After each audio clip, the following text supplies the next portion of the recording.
فيلم الليمبي 8 جيجا مش مجرد فيلم كوميدي فيه كام حدث درامي، لا ده بياخدك تعيش حياة كاملة مع شاب محامي غلبان عمره ما فتح كتاب وجات له فرصة انه يتحكم في البشرية كلها بشوية معلومات في دماغه. النهارده هنتكلم عن الفيلم ونناقش افكاره، وكمان هنناقش الاخطاء اللي فيه وهنطرح اسئلة ونجاوب عليها، زي هل فعلا الليمبي كان ذكي ولا المعلومات اللي في دماغه دي هي اللي ساعدته؟ ايه اللي كان هيحصل لو ما كانش اتحط للليمبي الشريحة؟ كل ده واكتر في حلقة النهارده ومشروبك المفضل، وتعالى ورايا.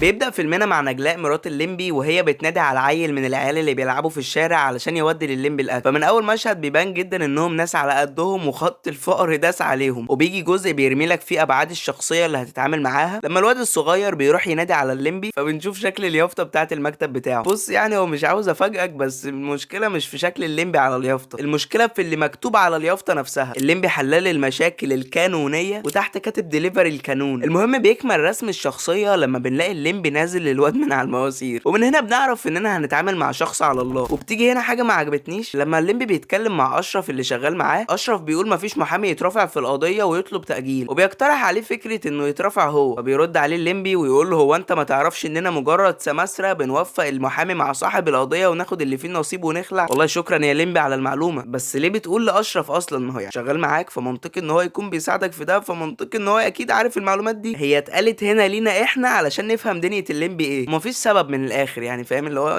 اوت اوف نو وير كده هو جه قال له انت ما تعرفش ان احنا فاهم الموضوع رخم سيكا. المهم ان الليمبي لما بيتورط بيخلع هو واشرف، والليمبي بيروح البيت، وبنعرف ان نجلاء مراته بتدي دروس للعيال اللي في الحاره، وبنعرف كمان ان ربنا ما رزقهمش نعمه الخلفه. الليمبي بيروح المحكمه وبيجي له واحد صعيدي بيقول له يترافع علشان مش لاقيه محامي، وطبعا علشان هو ما يعرفش اي حاجه عن القضيه اتاجلت، فبياخد فلوس القضيه اللي ما ترافعش فيها وبينزل هو ونجلاء يجيبوا هدوم. المهم انهم بينزلوا يشتروا هدوم علشان يروحوا لقريبهم اللي حرفيا هيذلهم بسبب ان هم ما بيخلفوش. الواد الصغير ده حوار والله، تلاقيه قد خالي دلوقتي. ظريف قوي يا عمرو دياب يا حبيبي ربنا يخليك يا رب.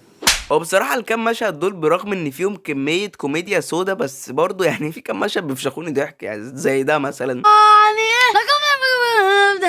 المهم انه حرفيا بيفشخ لهم مشاعرهم. ميرسي يا لمبي، عقبال اولادك. يوه انا ناسي يا اخي انكم ما بتخلفوش.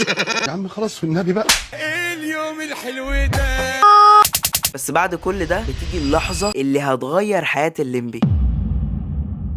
الليمبي بيروح علشان يشتري سرير بدل اللي عنده، وهو طالع من المعرض بيتكعبل في موزه وبيموت. تخيل كان ده السيناريو. المهم انه للاسف ما بيموتش، وبيصحى على حاجات في البيت اول مره يشوفها، وبيتفاجئ بانه نايم على السرير اللي كان متفق عليه في المعرض، وبيبص في النتيجه بيلاقي مكتوب عليها الخميس 29، يعني عدى على الموزه اسبوع. المهم ان نجلاء بتكون لابسه نضاره جديده، وبيتفاجئ لما نجلاء بتقول له ان هو اللي اشتراها لها. ووسط كل ده بيلاقي ان الدكتور بيكلمه وبيقول له ان هو اللي كان معاه وقت ما حصل اللي حصل من اسبوع. فبيروح للدكتور وبيشرح له كل حاجه حصلت، فبيقول له انه ممكن ينسى حاجات كتير جدا عن اللي حصل في مخه بعد الوقعه. بعد الوقعه بيوم حط له شريحه في كتفه علشان تظبط اشارات المخ، والشريحه دي بيكون عليها معلومات كتير جدا علشان تظبط له اشارات المخ، وكمان طورها علشان تخلي مخه زي الكمبيوتر. بيستغل الاختراع ده في انه يحمل جزء كبير جدا من معلومات السجل المدني لمصر كلها، وبيجرب ده وفعلا بيجيب كل معلومات الدكتور حتى اسم امه، وبينزل له قوانين ومعلومات تساعده في شغله واللي هتخليه مميز عن اي حد. وبينزل يركب عربيته وهو مروح بيلاقي مخبر متنكر في لبس متسول، فبيجيب معلوماته كلها وبيفضحه وسط الناس في الشارع. بنلاحظ ان الليمبي بينسى حاجات كتير جدا مهمه، زي انه نسى انه متجوز، ونسى يلبس البنطلون، ونسى اشرف السكرتير بتاعه.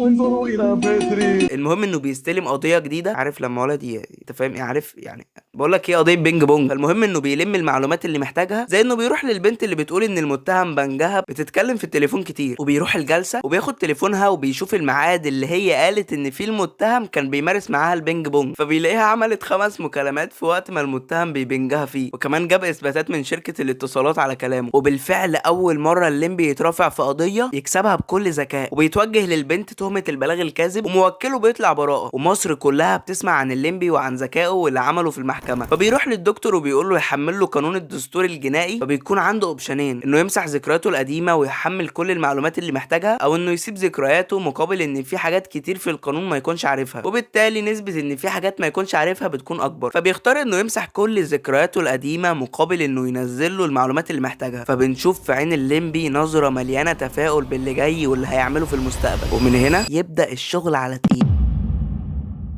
الليمبي بيصحى الصبح يقابل الراجل الصعيدي، وطبعا ما بيكونش فاكره او فاكر حاجه من القضيه بتاعته، فبيكرف له خالص، فبيجيبه غصب عنه وبيجبره علشان يترافع في القضيه. وتاني يوم بيشرح له تفاصيل القضيه، وبنعرف انها قضيه صعبه جدا ولازم تدخل منه علشان يجيب ورق عباره عن حجج بسبب القضيه دي هتتحل. والليمبي لما بيعرف ان القضيه صعبه وشبه مستحيله بيطلب منه مبلغ كبير جدا قيمته 10 مليون جنيه، بس بيكون في مشكله، وعلشان تتحل لازم يجيبوا الحجج من بيت المجني عليه. الليمبي بيروحوا معاه عساكر وبيروح لبيت المجني عليه وبيسرق منهم الحجج بالطريقه. المهم ان الليمبي بيروح المحكمه وبيترافع، فبنعرف انه عمل حركه في قمه الذكاء. الحجج اللي اخدها من بيت المجني عليه كانت حجج بتثبت ملكيه ان البيت اللي حصلت فيه الواقعه هو بيت الجاني، فبالتالي ما بقاش جاني ولا حاجه لانه في بيته، فبالتالي لما اثبت ملكيته بالحجج دي بقى بيدافع على نفسه، ما اعتداش على حد ولا حاجه. الله اكبر عليك! ايه الحلاوه دي؟ ايه الحلاوه دي؟ وبعد كل الادله دي اخيرا الليمبي بيكسب القضيه وبكل ذكاء، واسمه بقى اشهر اسم محامي في مصر، وبقى معاه فلوس كتير جدا. بس وسط كل ده ما بقاش يهمه الفلوس اللي جايه دي حلال ولا حرام، فعلا يستحقها ولا لا، هل فعلا بيظلم حد ولا لا. ما كانش همه غير الفلوس. بس بتيجي لحظه مهمه جدا واللي هتحول حياته. بيجي يوم عيد ميلاد نجلاء وبنلاقي ان الليمبي بقى مغرور ومتكبر وبيستعير من اشرف السكرتير بتاعه، بس بيتفاجئ بالدكتور اللي ركب له الشريحه، والدكتور بيقول له يجهز نفسه علشان يروح معاه المؤتمر اللي هيثبت فيه الاختراع بتاعه اللي جربه في الليمبي ونجح نجاح كبير. فطبعا الليمبي بيرفض ده علشان منصبه دلوقتي ما يسمحلوش انه يعمل ده، ومن هنا يبدا التحدي بينهم. الدكتور شواف بيطلع من الحفله وبيفتح اللاب بتاعه وبيحمل للليمبي فيروس على الشريحه اللي في جسمه. مره واحده بنلاقي الليمبي نازل شتيمه وجلد وتهزيق في كل الحضور، وبيقول كل الكلام اللي في قلبه وكان مخبيه، وجزء كبير من كلامه كان عن محي وانه ليه احسن منه وبيخلف برغم انه مش احسن منه ماديا، وانه حاقد عليه من الاخر. وبيجي كلوز اب للليمبي وهو بيقول خلاص مش عاوز فلوس ولا عاوز اي حاجه، هو بس عاوز الرضا. ودي حاجه حقيقيه جدا. الانسان دايما عنده احساس كده بالفضول تجاه شيء معين، اول ما يبقى معاه بقى احساس الفضول والاعجاب ده بيقل جدا وبيزهق منه. واول ما لقى الحوار بدا يكبر منه ويدخل في الجد وهو عارف ان الفلوس ده هيجي من وراها مسؤوليات كبيره، زهق من كل ده وقرر انه مش عاوز الفلوس وخلاص. وكمان دافع انه جربها وعرف طعمها عامل ازاي وزهق منها واعجابه ليها راح، كان سبب كبير في انه يرجع في كلامه بعد ما خلاص غوط في الموضوع. المهم انه بعد ما فوق من اللي هو فيه راح للدكتور ويعني